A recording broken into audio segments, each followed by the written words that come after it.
Hello friends. Film की शुरुआत में हमें बताया जाता है कि कुछ वैज्ञानिकों को एलियंस ने संपर्क करके अपने डीएनए कोड को शेयर किया था। उस डीएनए को इंसानी डीएनए से मिलाकर उस लैब में एक लड़की को बनाया गया जो इंसान और एलियन का मिक्सचर थी। यही वजह थी कि वो लड़की कुछ ही महीने में 12 साल की हो गई थी, जिसका नाम सिल होता है। अब साइंटिस्ट को ये लगने लगा कि इंसानों के लिए ये लड़की खतरा है और उन्होंने इस लड़की को जान से मारने का फैसला किया। उसके चैम्बर में एक जहरीली गैस छोड़ दी। अब वो लड़की अपनी जान बचाने के लिए उस चैम्बर को तोड़कर बाहर निकल गई और ट्रेन में बैठकर यहाँ से दूर चली गई। यहाँ ट्रेन का गार्ड उस लड़की को अकेला देखकर उसके साथ जबरदस्ती करने लगा, इसलिए सिल उसे जान से मार देती है। फिर वो एक स्टेशन पहुंचकर दूसरी ट्रेन में बैठ जाती है। वहाँ ना जाने उसे क्या हो जाता है और वो देखते ही देखते एक एलियन में बदलने लगती है। इस दौरान वहाँ ट्रेन की टीसी आती है। अब वो एलियन उस टीसी को मार देती है और देखते ही देखते सिल अब पूरी तरह से जवान हो चुकी थी और अब उस टीसी के कपड़े पहनकर वहाँ से निकल जाती है। दूसरी तरफ हमें उस लैब के हेड डॉक्टर जेवियर को दिखाया जाता है, जो कि सिल को मारने के लिए कुछ लोगों की टीम बनाते हैं, जिसमें वो ब्रेस्टन, स्टीफन, डैन और लोरा नाम के लोगों को शामिल करते हैं। ये सब अलग अलग फील्ड में एक्सपर्ट होते हैं। अब इन्हें गार्ड की मौत के बारे में पता चलता है। ये सब उसकी लाश को देखने के लिए निकल जाते हैं, जिसे देखकर प्रेस्टन समझ जाता है कि सिल यहाँ से सीधा एलए शहर गई होगी, इसलिए सभी एलए पहुँच जाते हैं। वहाँ सिल सभी चीजों को ऑब्जर्व करके यहाँ के तौर तरीकों को सीख लेती है, इसलिए अब वो एक होटल में कमरा लेने के लिए जाती है और इस बात का पता जेवियर को भी लग जाता है, क्योंकि सिल ने एक चोरी किए हुए कार्ड से होटल की पेमेंट की होती है और जेवियर को यकीन था कि वो सिल ही है, इसलिए वो सभी को लेकर उस होटल पहुँच जाता है। जहाँ दूसरी तरफ सिल टीवी पर एक इंटीमेट वीडियो देखती है और उसे देखकर उसे भी ऐसा करने की इच्छा होती है कि वो अपनी प्रजाति को बढ़ाना चाहती थी। इसलिए वो होटल रिसेप्शनिस्ट से पूछकर पास के एक क्लब में बेहतर लड़कों के लिए चली जाती है। इधर जेवियर, ब्रेस्टन और बाकी लोगों के साथ जब होटल पहुंचते हैं तो उन्हें रिसेप्शनिस्ट से पता चलता है कि वो होटल के पास के क्लब में गई है। उस जगह पर सिल एक लड़की को इस वजह से मार देती है क्योंकि वो उससे अच्छी दिख रही थी। और जब तक जेवियर के आदमी वहाँ पहुँचते हैं, वो क्लब से एक आदमी को लेकर वहाँ से निकल जाती है, लेकिन उसके घर पहुँचकर सिल उससे इंटीमेट नहीं होती, क्योंकि उसे पता चल जाता है कि इस आदमी को डायबिटीज है, जिस वजह से उसका होने वाला बच्चा भी कमजोर पैदा होगा। लेकिन उस आदमी को सिल पर गुस्सा आ जाता है, जिस वजह से सिल उसे किस करने के बहाने अपने डेंटिकल से उसके सर में छेद कर उसे मार देती है। सिल के उस जगह से निकलने के बाद जेवियर अपनी टीम के साथ उस जगह पर पहुंच जाता है। इस आदमी की लाश को देखकर स्टीवन बताता है कि वो दोनों इंटीमेट नहीं हुए हैं। साथ ही लोरा खून को देखकर बताती है कि वो इस वक्त अपने फर्टिलिटी डेज में चल रही है, जिस वजह से वो अब अपनी प्रजाति को बढ़ाने के बारे में सोच रही है। यही वजह थी कि वो मैटिन के लिए कोई पार्टनर ढूंढ रही है। ये बात सुनकर जेवियर कहता है कि अगर सिल को लड़का हो गया तो उससे मैटिंग करके ना जाने वो अपनी संख्याओं को कितना बढ़ा लेगी, इसलिए हमें जल्दी उसे रोकना होगा।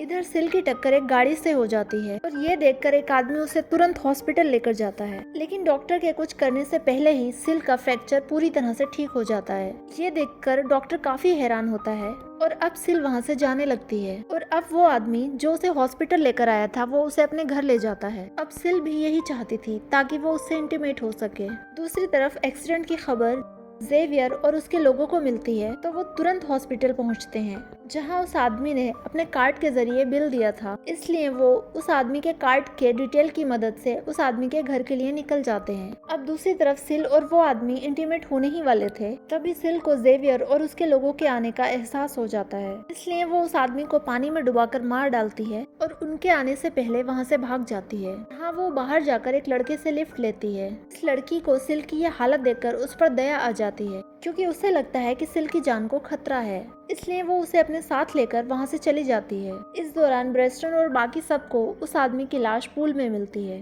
लेकिन दोनों के इंटीमेट होने का कोई सबूत नहीं मिलता। दूसरी तरफ हम सिल को उसकी मदद करने वाली लड़की के घर देखते हैं, जिसे सिल ने बांधा हुआ था और देखते देखते सिल अपनी एक उंगली काट लेती है, जो कि फिर से उगाती है और अब वो उस लड़की की उंगली को भी काट देती है। के बाद सिल पेट्रोल पंप से ढेर सारा पेट्रोल लेकर आती है। फिर हमें रात का समय दिखाया जाता है, जहां हम जेवियर और बाकी सब लोगों को देखते हैं। दरअसल उन लोगों को लग रहा था कि सिल किसी लड़के की तलाश में यहाँ जरूर आएगी। हालांकि बाहर डैन का सामना सिल से हो जाता है, जिसे देखकर सिल वहाँ से भाग जाती है और ये बात डैन सबको बता देता है, जिस वजह से सिल के पीछे काफी लोग लग जाते हैं। अब वो एक कार में भाग रही होती है और उसने उसमें उस लड़की को भी बांध कर रखा था और एक ढलान पर जाते वक्त सिल उस गाड़ी से कूद जाती है, जिससे वो गाड़ी ब्लास्ट कर जाती है और सिल की जगह वो लड़की मारी जाती है। उसकी लाश पूरी तरह से जल चुकी थी पर उसकी एक उंगली कटी हुई थी जो कि जेवियर को मिल जाती है और जेवियर उस उंगली को देखकर कंफर्म कर देता है कि ये सिल की ही उंगली है,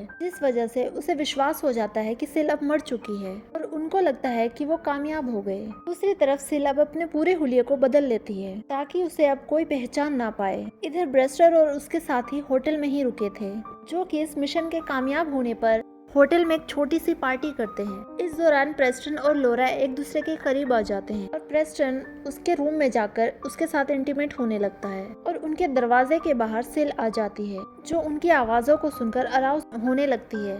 उधर सर्विस गर्ल आ जाती है, जिसे मार कर सिल दूसरे कमरे की चाबी उससे ले लेती है और उस कमरे में चली जाती है जो कमरा स्टीफन का होता है और वहाँ आते ही सिल उससे मीठी मीठी बातें करती है और उसके साथ इंटीमेट होने लगती है, जिन आवाज़ों को बाहर खड़ा डैन सुन रहा होता है और उसे कुछ गड़बड़ लगती है। इसलिए वो पहले ब्रेस्टन और फिर जेवियर को बुलाकर बताता है कि उसे कुछ गड़बड़ लग रही है। इसी बीच सिल का काम भी खत्म हो गया था, जो स्टीफन से कहती है कि उसे अपने अंदर कुछ महसूस हो रहा है। इसी दौरान ब्रेस्टन स्टीफन के दरवाजे को खटखटाता है, लेकिन इससे पहले स्टीफन कुछ जवाब दे पाता सिल उसे अपने डेंटिकल से मार देती है और जैसे ही ब्रेस्टन दरवाजा तोड़कर अंदर दाखिल होता है, सिल अपने एलियन रूप में दीवार तोड़कर वहाँ से भाग जाती है। उसे जिंदा देखकर सब हैरान थे।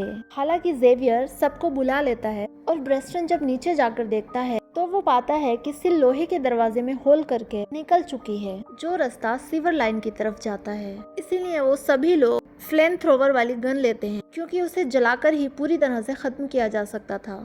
इसीलिए सब अलग अलग होकर अंदर जाकर सिल को ढूंढने लगते हैं। अब सिल सबसे पहले जेवियर पर हमला करके उसे मार देती है। अब उसकी लाश को देखकर ये सभी चौकन्ना हो जाते हैं। अब डैन की नजर दीवार पर बने एक होल की तरफ जाती है, जो रास्ता आगे एक गुफा तक गया हुआ था, जहाँ सिल अपने बच्चों को जन्म देती हुई दिखती है। जो बच्चा पैदा होते ही थोड़ा बड़ा हो जाता है और वो बच्चा अपने डेंटिकल्स की मदद से एक चूहे को खा जाता है, जिस पर डैन की नजर पड़ती है और वो उसे कम खतरनाक समझकर उसकी तरफ बढ़ता है। पर वो बच्चा अपने डेंटिकल से डैन को नीचे गिरा देता है। जैसे ही वो अपने असली रूप में आकर डैन पर हमला करने वाला होता है, वैसे ही डैन फ्लेम गन की मदद से उसे जला देता है, जिस वजह से पूरी जगह में आग लग जाती है। अब अपने बच्चे को मरता हुआ देख सिल डैन पर हमला करती है और वो एक पत्थर से लटक जाता है। तभी ब्रेस्टन सिल का मुकाबला करता है, जिसे सिल अपने डेंटिकल्स की मदद से मारने की कोशिश करती है, पर ब्रेस्टन उसके डेंटिकल को चाकू से काट देता है और बिना रुके वो सिल पर गोलियां चलाने लगता है, जिससे वो उस आग में गिर जाती है। फिर ब्रेस्टन और लोरा मिलकर डैन को ऊपर खींचने की कोशिश करते हैं और उसी दौरान सिल आग से निकलकर डैन के पैर खींचने लगती है, जो देखकर ब्रेस्टन सिल के सर पर गोली मारकर उसे ब्लास्ट कर देता है और यहाँ सिल की कहानी खत्म हो जाती है।